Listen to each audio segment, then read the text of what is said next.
running back, they lose Caleb. Kamari Moulton's back. Jazz Patterson's back. I would think that group is going to be a running back by committee anyways, because I just can't imagine somebody emerging like Caleb did last year. Between Jazz and Kamari, to me, neither one of those guys, maybe it's just because they don't look that part, right. But I would think they're going to be a running back by committee. So I'm not that I don't care about that. I think Nate McNeil, young freshman, maybe could figure in some touches, and that's a position that you're going to need depth to because the injury bug's going to occur. But just your thoughts on tailback. Well, I feel like you do, Corey. I'm not sure who's going to win out. I'm not going to lose 1 minute of sleep over it either, because I think I would see this happening. If we only play 2 running backs, it's going to be those 2. And I would predict the mix might be 60-40, something like that. Might be 55-45. There's going to be a fairly equal sharing of snaps.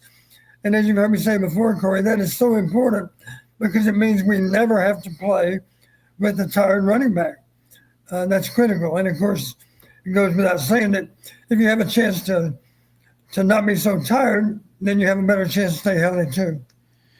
Tight end. Last year we saw a bit of a drop in offensive production, catches, etc. Is this the end? Did we see the end of tight end U with the inception of this new style offense with Tim Lester? I mean, based on just a little bit of evidence last year, one could make that argument. Don, you're shaking your head. You think they're going to involve the tight end more? I'll predict right now, our number 1 personnel group is going to be 11 personnel. And for those that don't know, 11 simply means 1 back, 1 tight end. That would mean 3 receivers.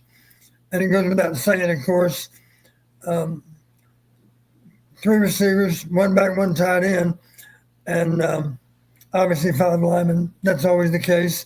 But 3 receivers would be the rest of that equation. I think that'd be the number 1 formation that we would use, personnel grouping, I should say.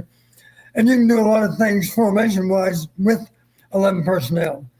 And I would expect that we'll do that. It's a good formation. It gives you a chance to still run the ball well because you do have, unless you choose otherwise, you have an attached tight ends. You don't have 2 short edges. You know what I mean, Corey, by a short edge. If you only have a guard and a tackle on that side of the formation, that's a short edge. If you have a tight end next to a tackle, now you can do more with a wider front on your offensive line, and that would include a tight end, of course.